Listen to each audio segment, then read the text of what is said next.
Vamos começar a aula 7? A aula 7 começa na página 94. Vamos ver tirinhas em quadrinhos, fazendo interpretação textual e também vamos reforçar conteúdo de substantivo e adjetivo. E vamos falar um pouquinho sobre o bullying. Então, peguem o seu livro e abram na página 94. Para a interpretação da primeira tirinha da página 94, é importante assistir Era o um vídeo lindo abaixo. dia de primavera. Vamos assistir? E a agitação Atenção! perto do lago marcava uma ocasião especial. Num cantinho, perto de um arbusto, a mamãe pata observava, feliz, o nascimento de seus filhotinhos. 4 lindos patinhos saíram primeiro da casca.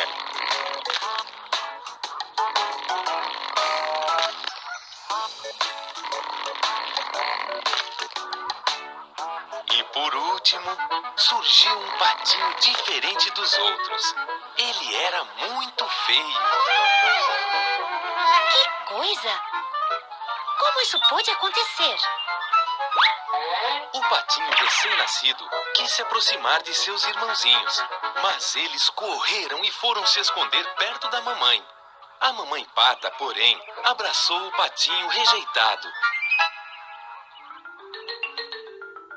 O tempo passou, e quanto mais o patinho crescia, mais ficava diferente dos seus irmãos.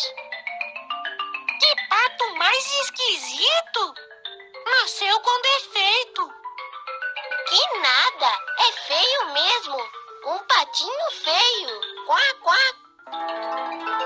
Pobre patinho, todos zombavam dele.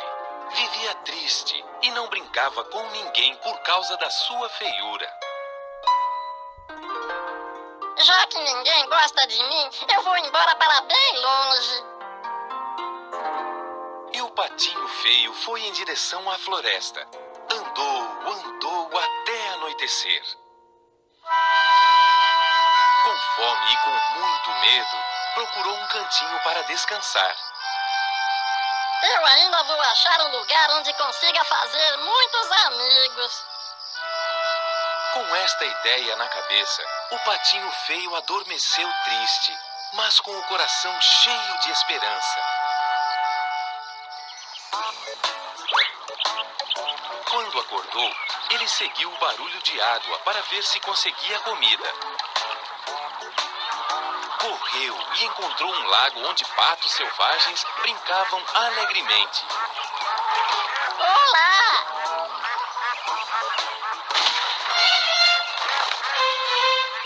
Oh, não! Sozinho novamente, o pequeno patinho feio entrou na água para buscar comida. Tinha muitos peixes e por ali mesmo decidiu ficar. Todos os dias, ele via muitos bichinhos passando por perto, mas não tinha coragem de se aproximar. Numa manhã ensolarada, quando o patinho feio acordou, uma família de patos brincava na margem do lago. Interessado nas brincadeiras, ele decidiu se aproximar. Com licença. O que é, hein? Nossa, que tipo esquisito é você! Puxa, mas você é feio. Ei, você pode estar doente. Sai pra lá que eu não quero pegar essa feiura. E lá se foi o patinho feio para o outro lado do lago. Não tinha jeito mesmo. Ninguém queria ficar perto dele.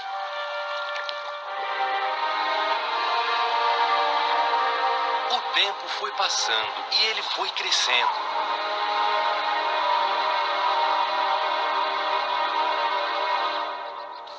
Um dia, apareceram muitos cisnes no lago e foram logo se aproximando do patinho para conversar. Desconfiado, o patinho não acreditou que quisessem ser seus amigos de verdade. Olá! Por que você está conversando comigo? Ora, você já viu o seu reflexo? Você é um dos nossos. E quero saber das novidades nesse lago. O patinho olhou-se no espelho d'água e ficou radiante. finalmente entendeu por que era tão diferente da sua família de patos. Ele era um cisne, e um lindo cisne. Decidiu então juntar-se ao grupo e morar com seus novos amigos. Assim, viveu feliz para sempre.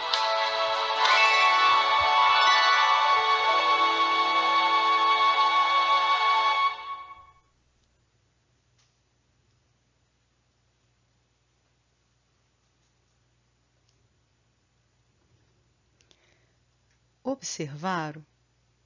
Essa narrativa é sobre um filhote de cisne que é chocado no ninho de uma pata e, por ser diferente dos demais filhotes, é perseguido, ofendido e maltratado por todos os patos e outras aves. Até que um dia encontra alguns cisnes e percebe que esta era a sua verdadeira espécie. Então se junta ao bando, sendo reconhecido como o mais belo de todos eles.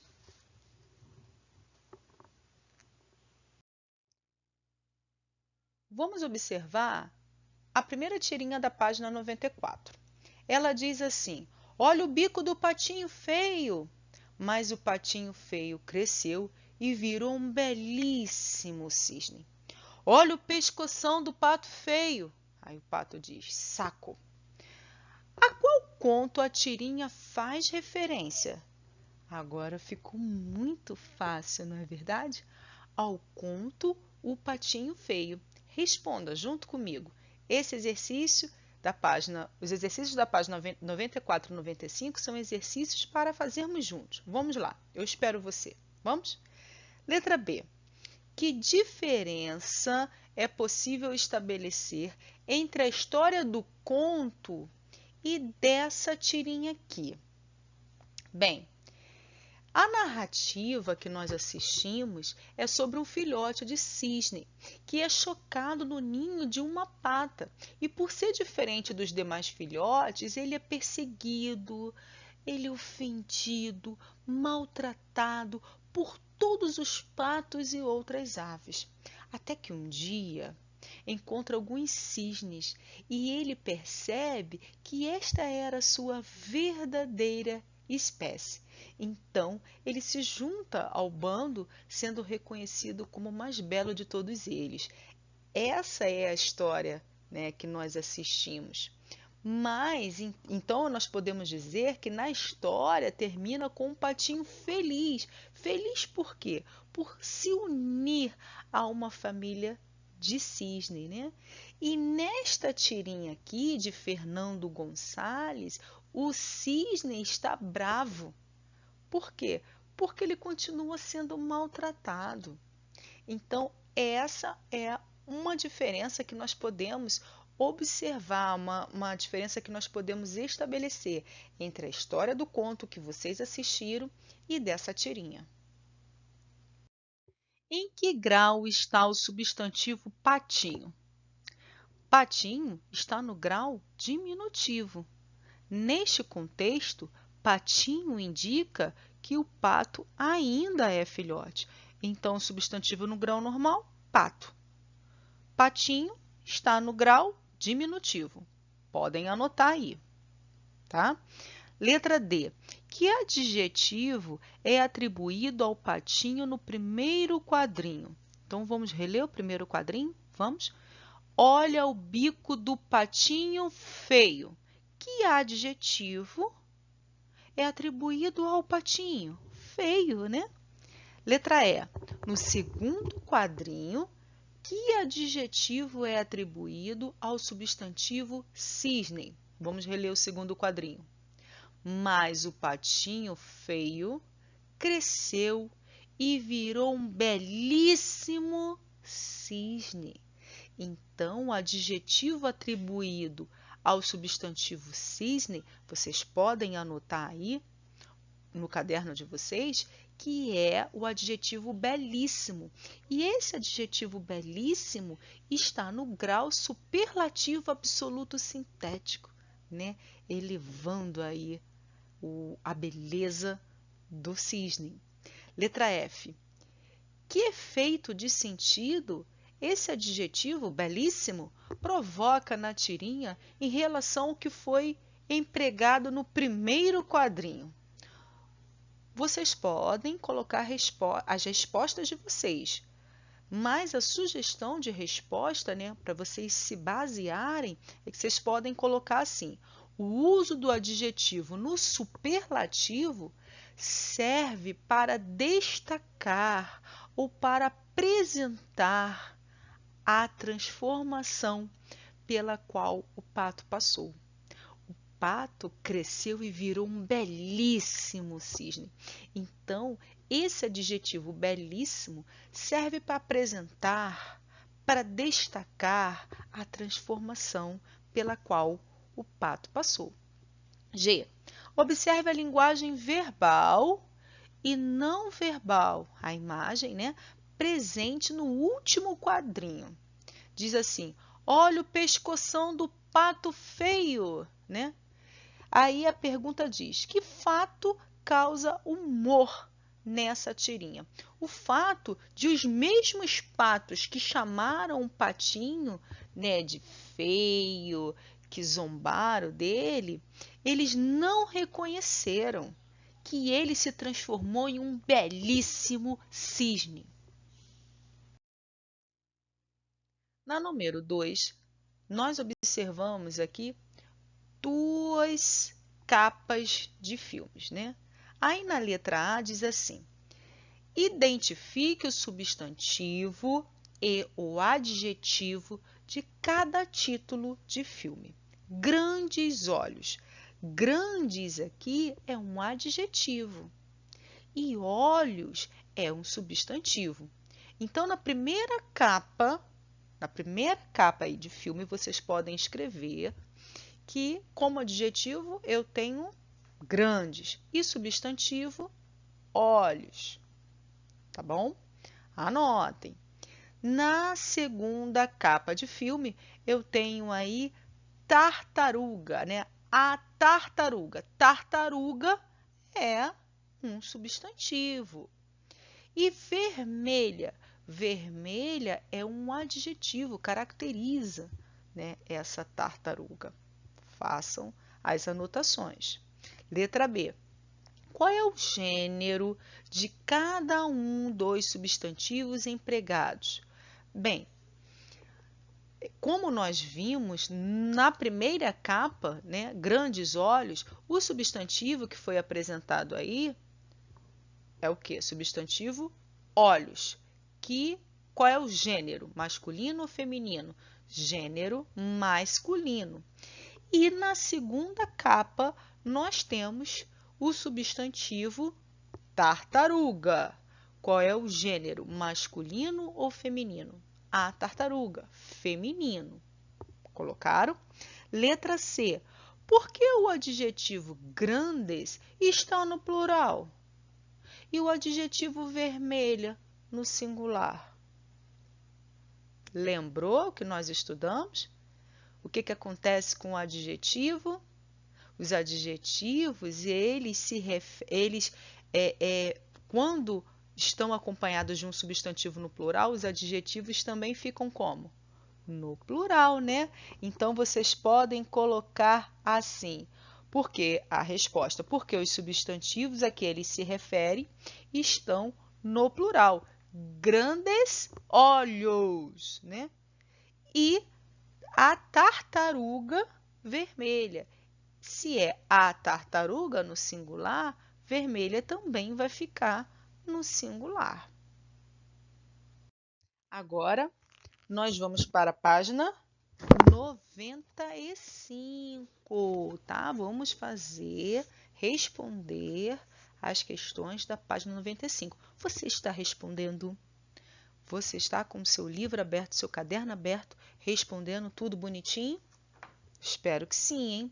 Então, para começarmos na página 95, e antes de lermos o cartoon, eu queria perguntar se vocês sabem o que significa a expressão conversa de pescador.